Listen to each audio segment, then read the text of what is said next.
Stop telling us the presentation. I can introduce myself. Yeah? Yeah. All right. Ladies and gentlemen, good afternoon. My name is Para Keiha.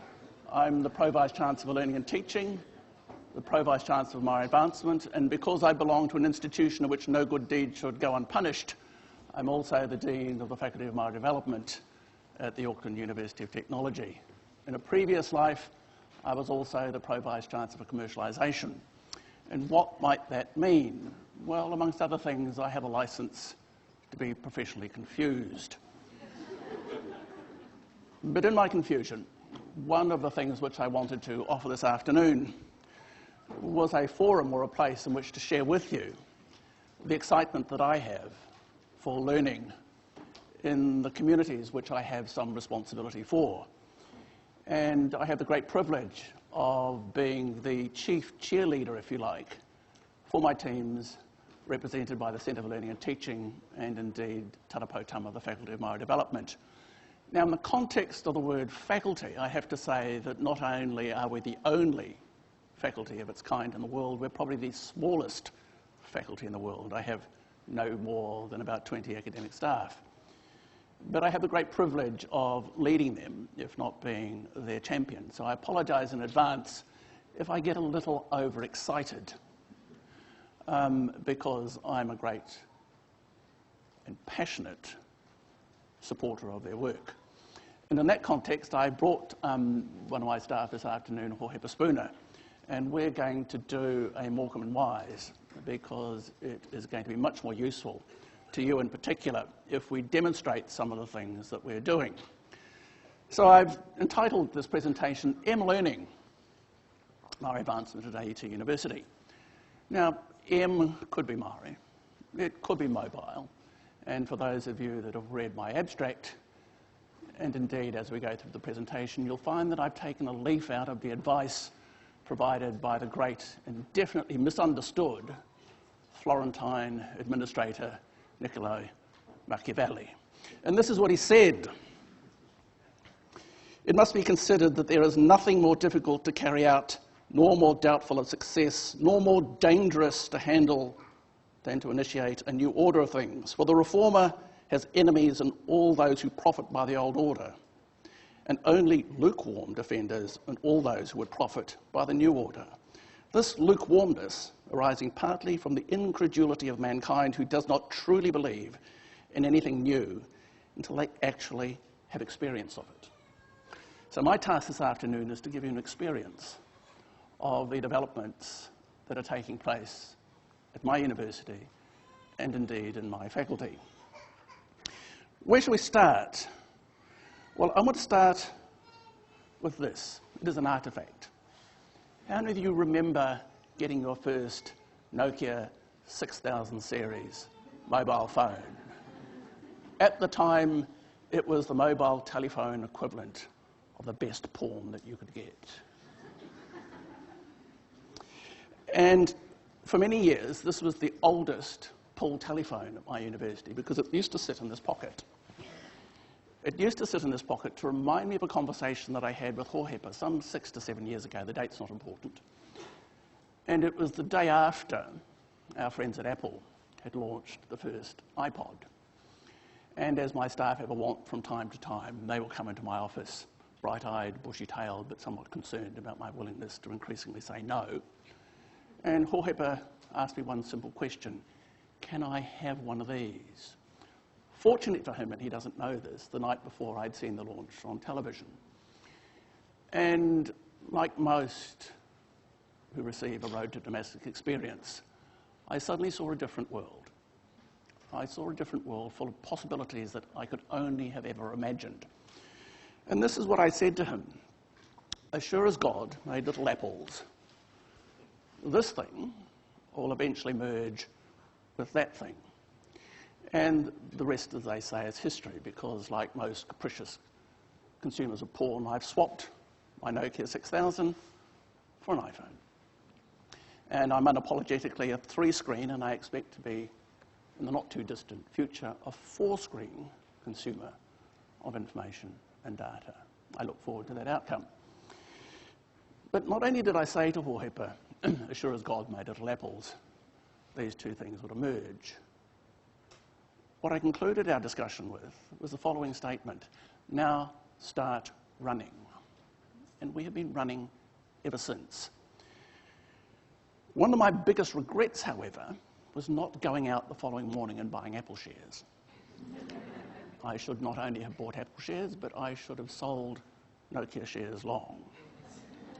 And I could have funded my entire research program for the next decade quite adequately on that piece of prescience.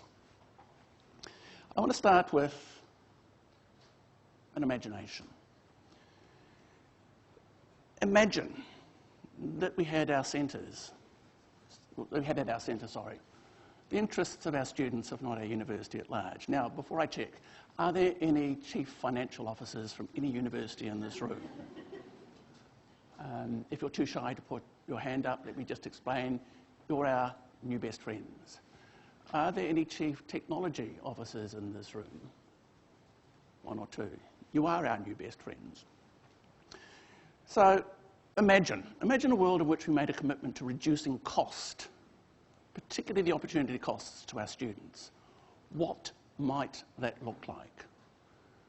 Well, amongst other things, I still have in my garage huge sacks, and I mean huge sacks, of lecture notes, which were mechanically and dutifully copied down as the teacher, who in many instances didn't actually have the opportunity to be a coach or a mentor because they were too busy mechanically transferring content to me, that the teacher gave to me. I copied them down. They sit in my garage. Imagine if we made a commitment to giving our students all of their material. What might that look like? We'll give you some examples shortly.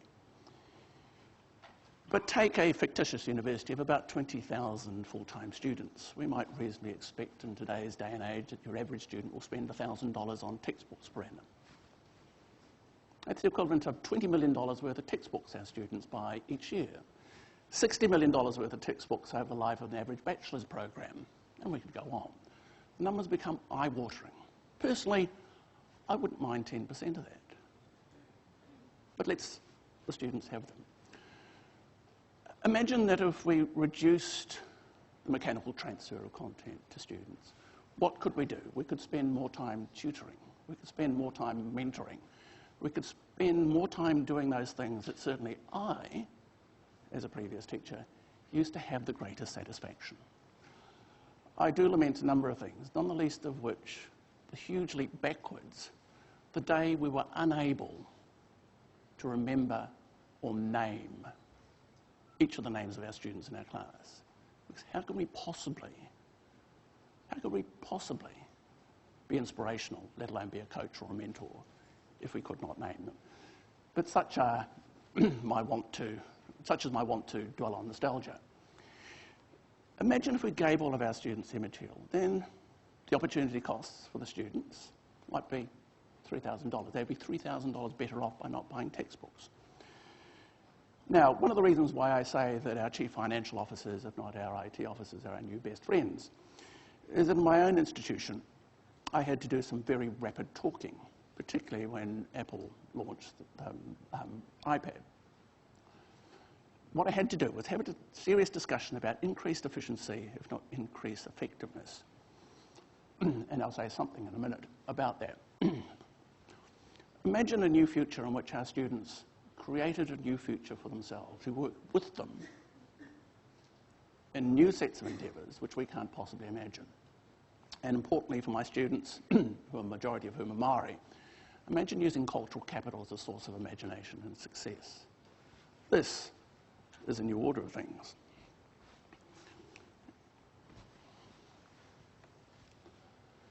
So this new order of things not only requires imagination, so we come back to the discussion I first had with Jorge, not only requires conviction, not only requires commitment, but there's one thing which I haven't put on this slide, largely because if it was ever put in writing, I'd probably have to be looking for a new job. Borrowing from the advice of the great Florentine administrator, what we also need is a bit of cunning. A bit of cunning to get around a number of things. One, based upon the rules of my community, we're all tribal.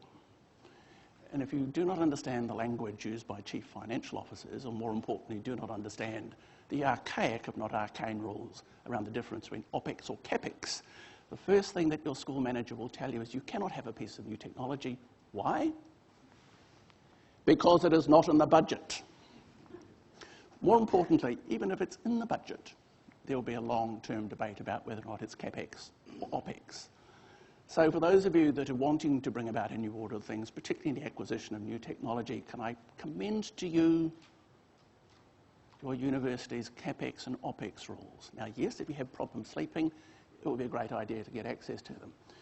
But more importantly, if you also understand how much more efficient and effective we can be, then your chief financial officer can become your new best friend. Coming back to cunning, what do I mean? Well, amongst other things, I was the first in the university to buy Paul iPhones.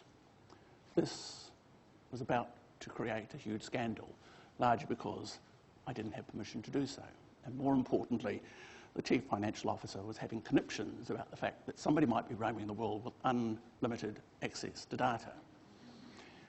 And in fact, those conniptions have come to reality, given that on Saturday morning I arrived in Sydney and I'd been disconnected. And it took me 36 hours to get reconnected. Not that that was a worry, but the Vice-Chancellor has an expectation that he can get hold of me 24/7. But we were able to reduce, amongst other things, the annual printing costs for the Ethics Committee by $24,000 by giving the 8 members of the committee iPads. What else were we able to do? Well, one of the difficulties, as you might understand with academic administrators, particularly on what we refer to as the 7th floor, is their unwillingness to try anything new. So what did I do?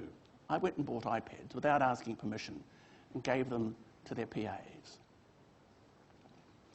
Within a week, the senior management team all wanted iPads. Within a month, the allergic reaction to the purchase of iPads dissipated, certainly amongst the senior management team. I can't say that's necessarily the case further down in the university.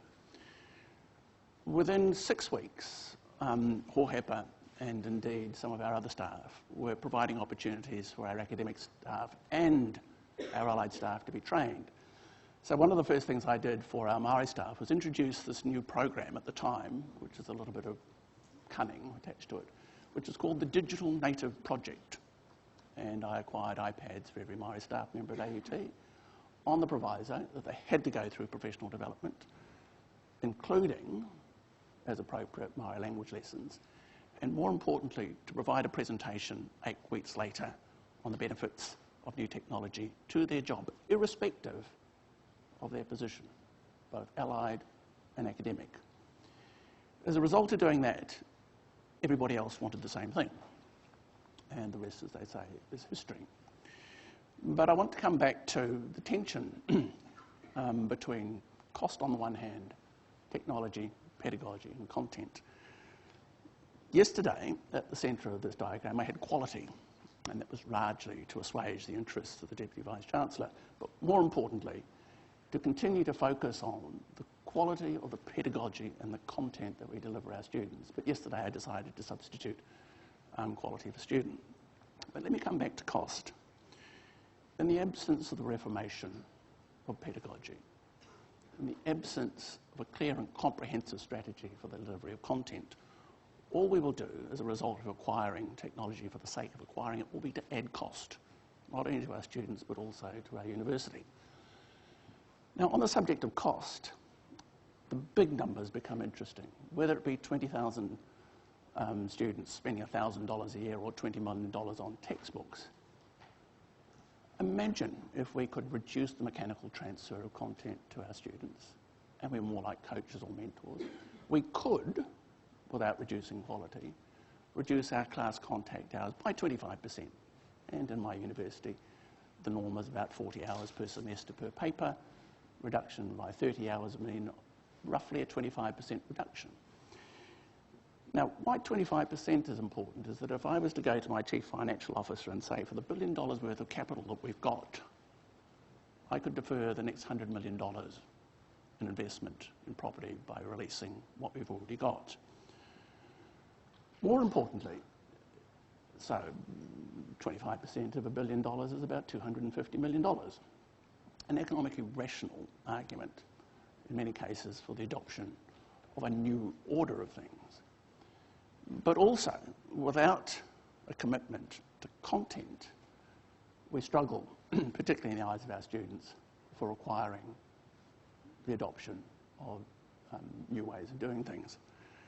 On the subject of cost, also, if we look at the way we use our existing resources, on average we teach roughly 15 hours a week, 15 weeks per semester, roughly 26 weeks of lectures, 1 week's examination, so on average about 26 weeks a year do we actually actively use our resources. Now, here's a little exercise for you to think about. I'm not going to suggest that you'll actually do it, but when you go home at the end of this conference, take a piece of chalk, or the equivalent thereof, and draw a line down the middle of your homes and say to your families, we're only going to live in half a house for the rest of the year.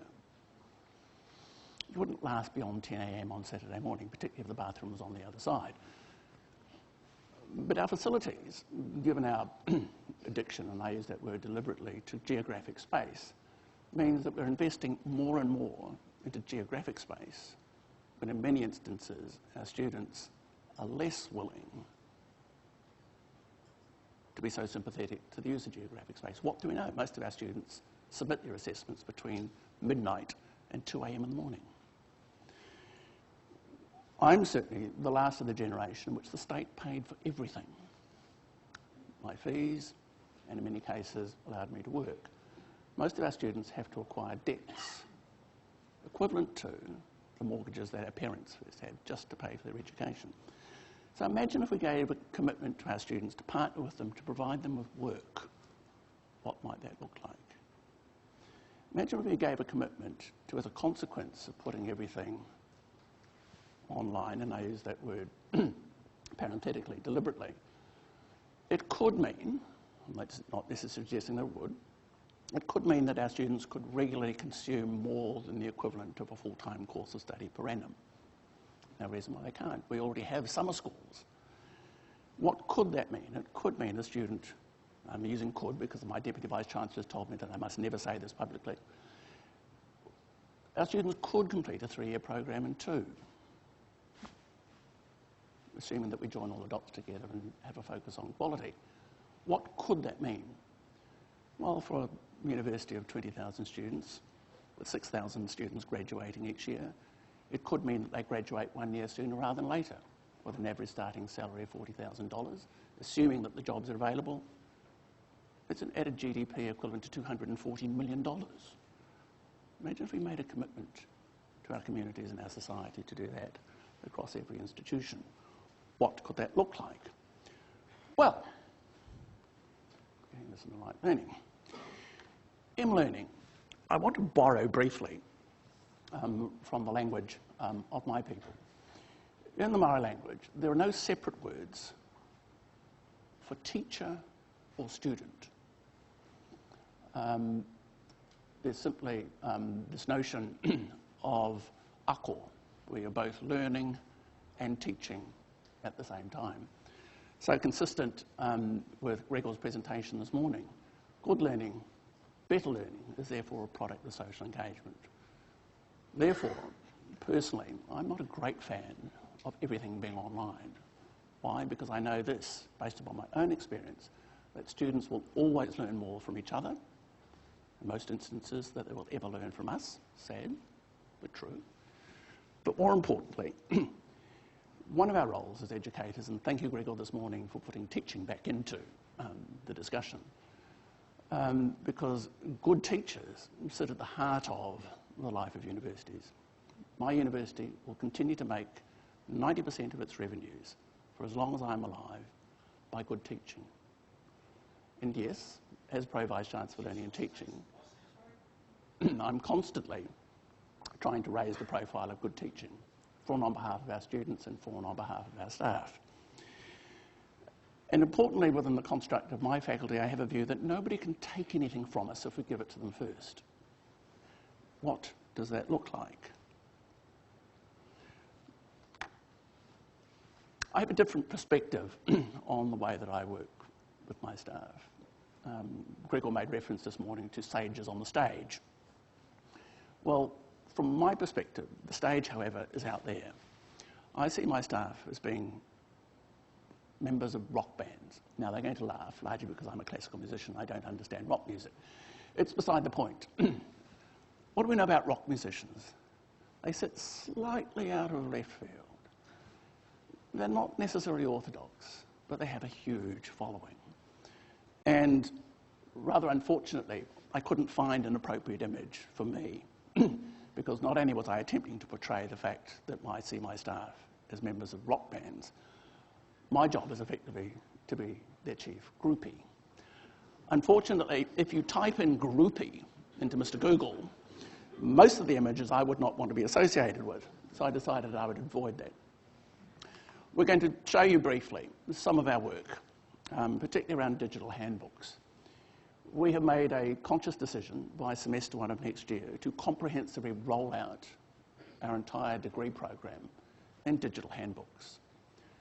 They will contain not only the text files, the appropriate video files, the appropriate sound files, the appropriate files from TEDx, yes, the Khan Academy, anywhere where our students might acquire information to assist them to be better learners.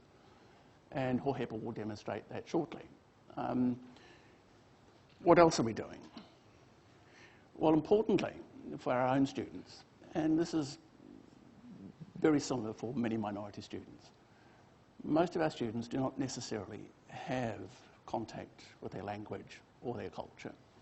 So, using digital technologies, we've deliberately connected them back to their culture by embarking on a project with the Auckland Museum, where students are required to identify an artefact and to tell a story. I'm a great believer in telling of stories. But these stories are not only important for our students, they're important to the communities from which they come. I'm told, amongst other things, that students in our Faculty of Business never collect their assessments once they've been graded. They're only interested in the grades. Imagine if we developed a new order of things in which our students produce assessments for the communities from which they come, for prospective employers, for the university. Next time we meet, hopefully I'll be able to tell you that we've established a small agency within our team to allow our students to work on real-life work for and on behalf of their communities, the university, and their communities of interest. So these are just some examples of the work that we have been doing, using cultural capital as a source of imagination, if not inspiration. And Hohepa will show you some of those things. One of the challenges that this work has also provided for us is how do we assess this work? And more importantly, how do we use assessment as a vehicle for inspiring our students? Now, this is just an example of some work presented and prepared in one semester from woe to go by some international students that we invite to come and spend a semester with us. And so they have recently, and they had no experience in working in digital arena, in 13 weeks in preparing digital assessments. Now, one of the reasons why I'm bullish about this is most of our international marketing departments will spend, for the purpose of the discussion, a lot of money on marketing into the international market. I've developed a program in which our own international students are doing that willingly for us, because what do they do once they've prepared this material? They want their friends, their families, and everybody they know in Stockholm, London, Paris, Frankfurt, Madrid to know about it. So importantly, assessment is looking quite different and challenging us. What I've also made a commitment in my own faculty, remembering they're tiny and representing the interests of Maori at my university, is that we have an expanding digital footprint. Now, these URLs are available for you, but more importantly, this is what they look like. I host the National Maori Language Institute, and we've made a significant commitment to going digital. Everything from this website is freely available at no cost. We have the International Centre for Language Revitalisation, which is part of the internationalisation of our work in language revitalisation. and that's working with our partners at the Smithsonian Institution, Columbia University, City University of New York, UCLA, Harvard, and importantly, with Indigenous communities in the US and Mexico. So again, that material is freely available. The issue of self-publishing is a hairy one, if not a hoary one. I'm unapologetic in establishing a first efforts publication vehicle for my staff and students, particularly when they're publishing in the Maori language. There is still no official vehicle for the publication of any work in the Maori language in New Zealand. And yet, whether it be Australia or New Zealand, in New Zealand's context, New Zealand is the only country in the world in which we might reasonably expect scholarship to be undertaken in our first language. New Zealand is the only country in the world in which we might reasonably expect all of our citizens to have access to our first language, our culture, and our history. And so that's why all of this material is made available online and at no cost. That is our primary commitment. And yes, we have to jump through the usual performance-based research funding hoops, but I'd like to think that our primary criteria is that we will give our material to the communities who pay their taxes in order for us to enjoy the freedom that we have as academics. This is a very important website. It is the culmination of 30 years of one of my professors, Professor John Moorfield, which is the largest single comprehensive set of Maori language instruction material in the world, and that is freely available at no cost. The Maori dictionary he has online now has some 2 million hits per annum, and I promised him when he first came to me to put this website up that once I had 1 million people looking at it, I would work out how to make money. And how can we do that? Well, there were 240, there are inquiries from some 240 countries with an average duration of 6 minutes per hit. This website probably has the largest single concentration of individuals interested in the Maori language, and so we will be trialling surveys using some overlays for this website. So that is a significant commitment. The Tōku Reo television program is a partnership that we entered into with a group of young Maori producers. There are 200 individual episodes. Now, I do not know what that would have cost me to produce. I'm not interested, but I got it for nothing. And one tiny little story in the Maori dictionary, and I'd commend you to have a look at it, is that Professor Moorfield is an amateur ornithologist, and I said to him, write to Radio New Zealand to acquire a royalty-free perpetual licence for the purposes of podcasting their birdsong. He looked at me rather askance and said, oh, that'll never work. I required him to do so, and 2 weeks later, he got a 2-page letter from Radio New Zealand saying, apologies, but we don't have the intellectual property rights to the birdsong, but if you write to the following people, they might be able to help you. I said to him, nobody ever sends a rejection letter which is 2 pages long. Write to the first person on that list and tell them that your dictionary is a free-to-access digital dictionary. This is the true story. 2 weeks later, a shoebox arrived with a dozen CD-ROMs, and contained within it was 40 years of work from a professional sound engineer who had spent his entire professional life traipsing around New Zealand, pointing a camera at anything that moved, including birds, reptiles, and insects. And this is what he said. Yes, you can have a royalty-free perpetual license to podcast my birdsong in order to support your work. And so that's part of what we might refer to in my language as a kaupapa, a purpose which ultimately is consistent with equity and social justice. This is my Centre of Learning team. You'll find one ageing rocker over there on the right. I'm very proud of them. Hohepa is in the centre. But of the things which I'm most proud of, certainly in the last 2 years, is this group. And they're our, what we refer to as our lattes, our learning and teaching technology enablers. They're essentially our students. They're a group of bright-eyed, bushy-tailed, can-do, energetic young Kiwi kids who are going to go on to do extraordinary things. And one of the difficulties that we have in our institutions, whether it be in the adoption of new technology or indeed research, is how do we provide support to the rump, the certified card-carrying digital Luddites, and proud of it. Well, in the first instance, what we did was we established a number of learning and teaching development fellowships. We have two of our fellows here today, Anton and Mac. Matt's over there and Anton's over here.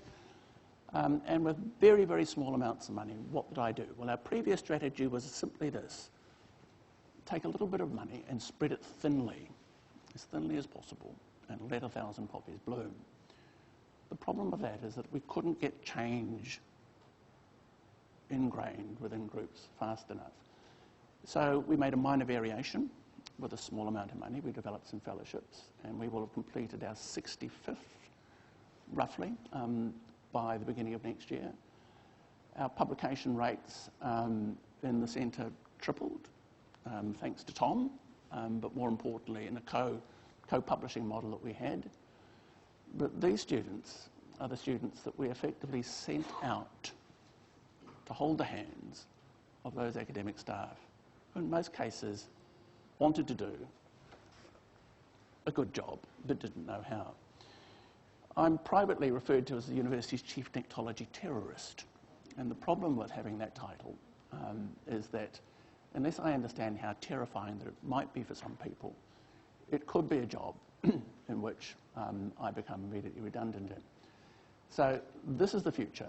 This is Ako in action. This is our students being teachers to our teachers who are also learners. Could I invite Hohepa Spooner to just come and show you some of the work that we've been doing? It's work that I'm proud of, but it's work which is transforming not only the learning experience for our students, but more importantly, providing opportunities for our staff to be coaches, mentors, facilitators, and all those great things that I know that you're committed to. Okay, the first thing I want to show you is this iBook that we've created for the handbook for the paper, which was the International Noho Marae paper. We created it in iBooks Author, and the transitions from the front cover to the introductory movie. So the students get, each one of these students get this handbook. And this first introductory video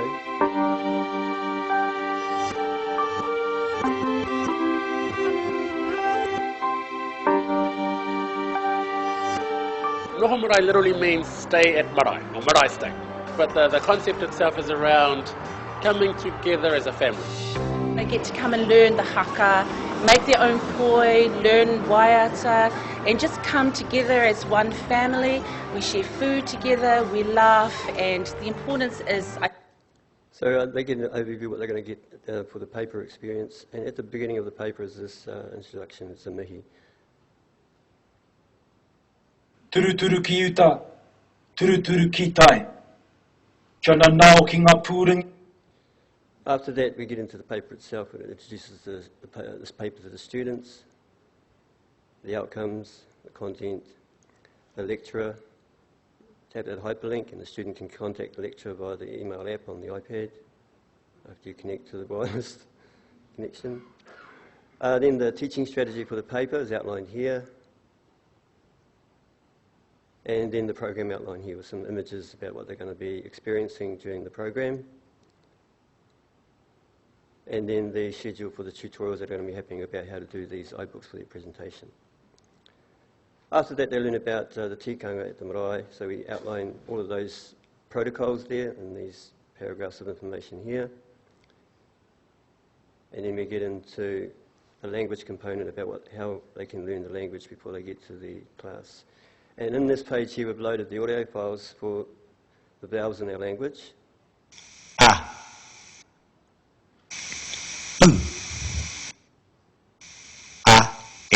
E, O, U.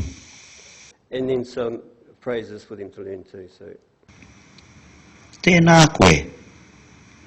Greetings to one person.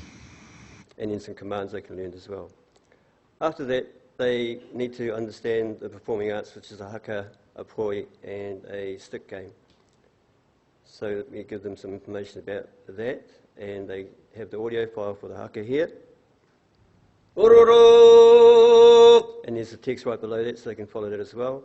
And here's the haka performed by the previous international class here.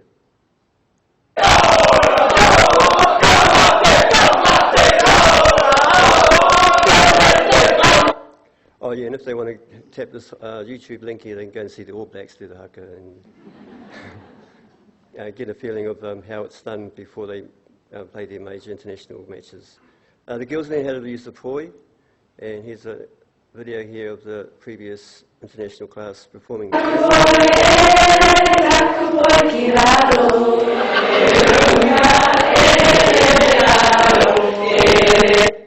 The words are there with the audio file, so they can learn it before they get to class. They learn a stick game too, same thing there with audio file. And then the next important part for them is the assignments they have to complete for the paper. There's a peer assessment as part of the paper too, so here's a form here, but we've just discovered a widget that can be a fillable form, so we're going to replace that before the class starts next semester. And then the assignment here and the marking schedule. And then that's the end of that paper. So the student will go through that paper there, and as part of it they have to create this type of assessment here in iBooks author format. And this is a student assessment here from international student from Germany. Tēnā koutou. Ko Hunsrück ngā pai maunga. Ko Ryan te awa. Ko Emirates te waka. And he's just identifying where he's coming from in Te Reo Māori. And here's an introduction that he writes here about his identity. But on this page here, he's did his same pepeha here in Māori again. Tēnā koutou. In English. Welcome everybody. My mountain range is Hunsrück. And then in Hallo native miteinander. language. Mein Gebirge ist der Hunsrück. Mein Fluss ist der Rhein. Then what David did is he did some interactive stuff, so he built this here from Google Maps. It shows his location where he comes from in his flat, and then transitions over to where he's studying in New Zealand and Auckland. And these are all from the interactive widgets you can use in iBooks Author, which is a free piece of software that runs on your Mac, but you can also install Mac OS X 10.9 and also play the iBooks from your desktop as well in the iBooks app. He's done this interactive widget here too, so when you touch these labels, it brings out detailed information. So none of the students know how to use the software or create these interactive widgets here, and they learn that in the 6 occasions that they meet with me.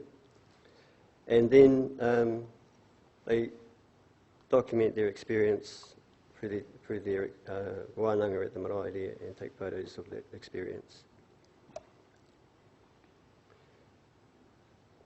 They have to put down some lyrics for the songs they have to learn, create a video of their performance from their own point of view, and document some of the things with the exercise they're doing in the paper.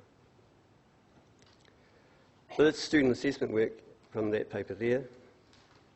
Then the other class that we teach is on the cultural experience that the students have with the artefacts from the Auckland Museum.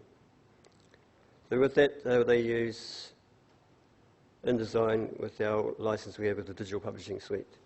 And they produce these interactive publications here.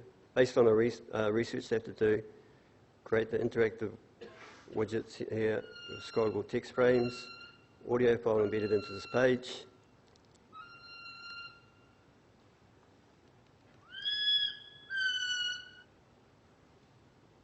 It's a pan and zoom image.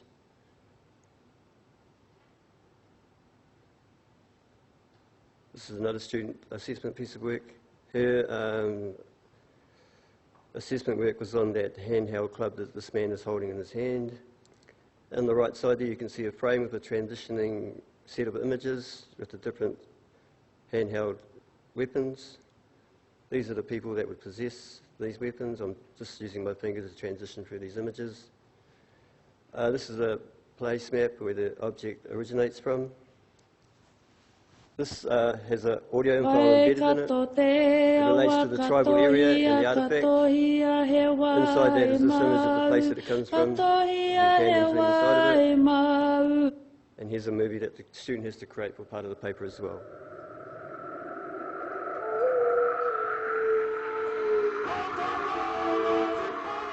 This is a wahaika, a traditional hand weapon of the Māori, the Indigenous people of New Zealand. These short, handheld clubs are the most fearsome of all Māori weaponry. The wahaika was carved using a... So from that, you learn more about the artefact, its origin and who it relates to and where it comes from. The last part of the publication is about the person that has gifted it to the museum, and we tell a short story about that person.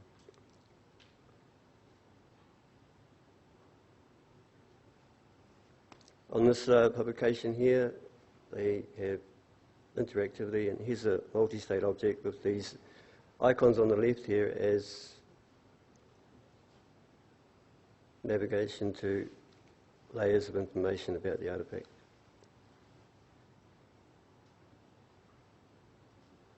And that's all I have time for to demonstrate for you today. I'm going to hand the time back to Paddy. Thank you. Ladies and gentlemen, we apologise that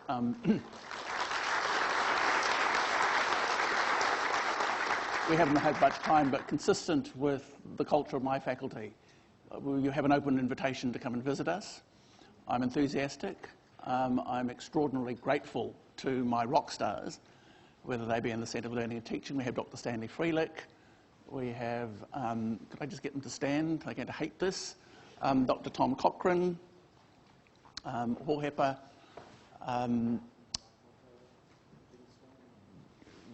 Mark, Jenny Swan. We're here for the next couple of days. If there's anything that we can help you with, what you'll realise by now that the words that I issued to Hohepa start running now are consistent with the philosophy that we've developed. We've got 2 minutes. If there are any questions, we'd be delighted to answer any. Otherwise, I'm happy to catch up with you in the next day or so.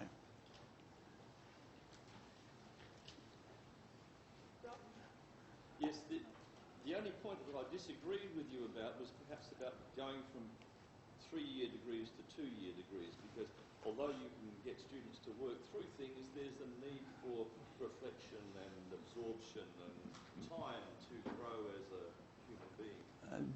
Don't disagree with you, but based on my experience, I did little reflection or contemplation sitting on the beach over the summer.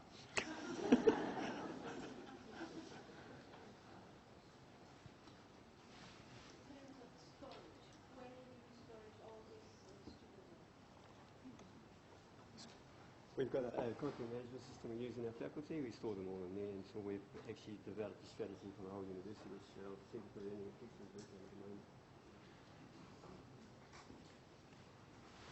I really enjoyed the presentation, thank you. My question is about, and maybe you don't think this is an issue in New Zealand, but plagiarism. There seems to be a trend, to submit written work and so on into systems that can check for plagiarism. That e-book looks fantastic, but is it relevant to you about plagiarism, or